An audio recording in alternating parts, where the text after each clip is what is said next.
Our projections are now for the region as a whole, growth to increase from 2.7% in 2017 to 3.1% this year, accelerating to 3.8% in 2019 for the region as a whole. This path is depicted by the orange lines that you see on the chart behind me. But as you can see, and as we've seen in recent years, there's quite a lot of heterogeneity in the growth path for the region. Growth remains fairly anemic in the oil exporters, the 8 countries as shown here by the blue line. For other resource-intensive countries, that's countries like Sierra Leone, Liberia, significant metals exporters, Zambia, and the like, growth has been of the order of 3–4%, and we see it continuing at that level.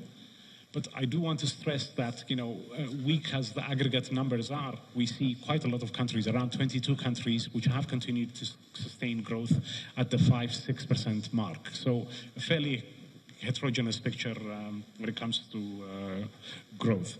And over the medium term, what we're seeing is growth, at least on current policies, plateauing at around 4%.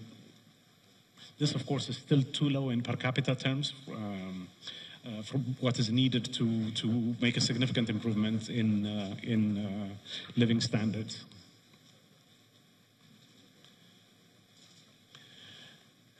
So just to drill a little bit into the projections in 2017 versus 2018, there is somewhat of a positive story here where the reason why growth is being marked up relative to last year is because of improvement in growth outcomes in the oil exporting countries. In much the rest of the region, though, growth remains more or less the same level as it's been in 2017. What this chart shows is basically a lot of the clustering around the 45-degree line, except the blue dots, which depict the oil exporting countries. And in those cases, growth is north of the 45-degree line, which shows the recovery that we're seeing in oil exporters.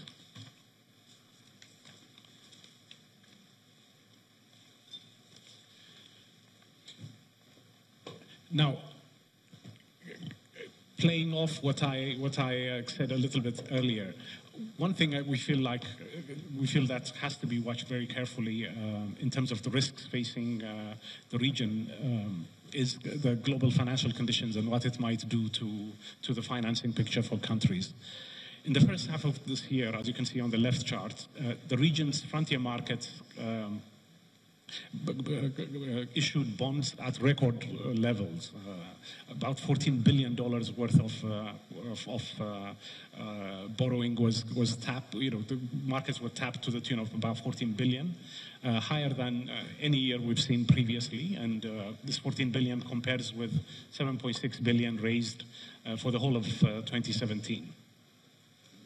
One concern we have going forward is that with financial markets having tightened and going forward, quite a strong possibility that rates will go up, the same level of access to financing access will not be available for the regions going forward, for the region's countries going forward.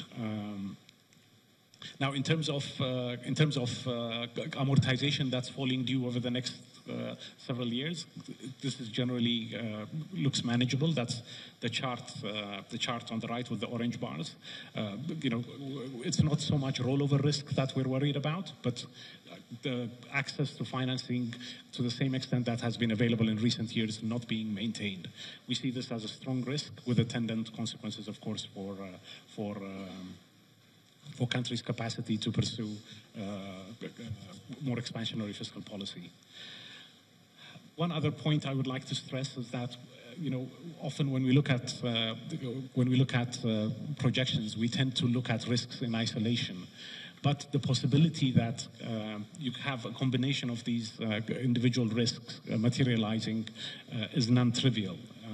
Most notably, countries could face a combination of higher oil prices, weaker currencies as a result of the pressures we've been in currencies in recent weeks, and higher spreads. So the combination of all three could be quite a pronounced shock to many countries in the region, and this is something that has to be guarded on and monitored as policies are being formulated.